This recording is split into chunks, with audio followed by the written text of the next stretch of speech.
Assalamualaikum warahmatullahi wabarakatuh. Kami dari kelompok 3 akan mempresentasikan hasil diskusi dari kelompok kami dengan judul Al-Farabi yang beranggotakan yang pertama yaitu Rizky Wulandani dengan NIM 3519108, yang kedua Tiara Sari dengan NIM 35255. Baik, yang pertama mengenai biografi Al-Farabi.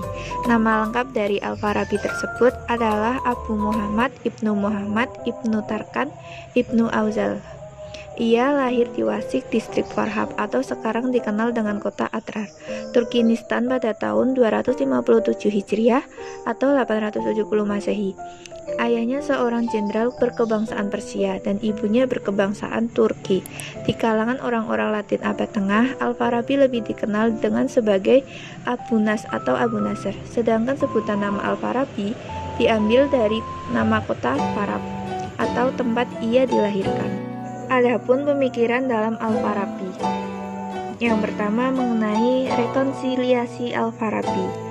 Al-Farabi telah berhasil merekonsiliasikan beberapa ajaran filsafat sebelumnya, seperti Plato dan Aristoteles, dan juga antara agama dan filsafat. Al-Farabi berkeyakinan bahwa aliran filsafat yang bermacam-macam itu hakikatnya satu, yaitu sama-sama mencari kebenaran yang satu, karena tujuan filsafat ialah memikirkan kebenaran. Sedangkan kebenaran itu hanya satu macam dan serupa pada hakikatnya. Kemudian yang kedua, ketuhanan. Dalam ketuhanan ini dibagi menjadi tiga, yaitu yang pertama pemikiran tentang Tuhan, yang kedua sifat Tuhan, yang terakhir pembuktian adanya Tuhan. Emanasi. Al-Farabi menemui kesulitan dalam menjelaskan bagaimana terjadinya yang banyak alam atau yang bersifat materi dari Yang Maha Esa, jauh dari arti materi dan maha sempurna. Dalam filsafat Yunani, Tuhan bukanlah pencipta alam, melainkan penggerak pertama atau prime cause, seperti yang dikemukakan Aristoteles. Kenabian. Nabi sebenarnya tidak diperlukan manusia, karena Tuhan telah mengaruniakan akal kepada manusia tanpa terkecuali.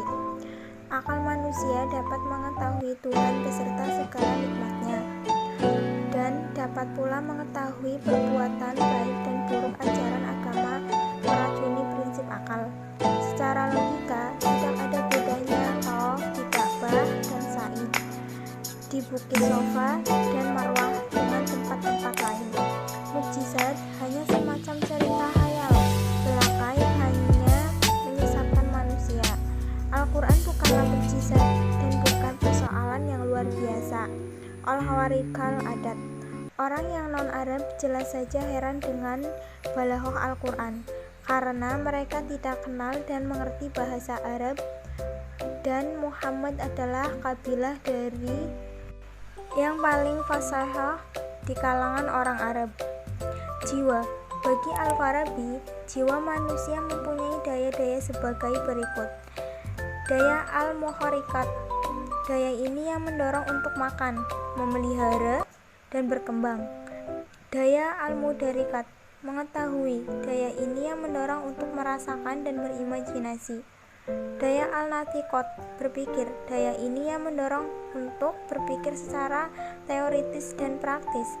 Daya teoritis terdiri dari 3 tingkatan berikut.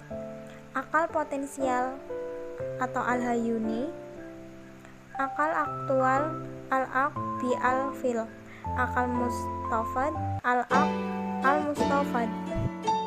Sekian dari kelompok kami, kurang lebihnya kami mohon maaf. Wassalamualaikum warahmatullahi wabarakatuh.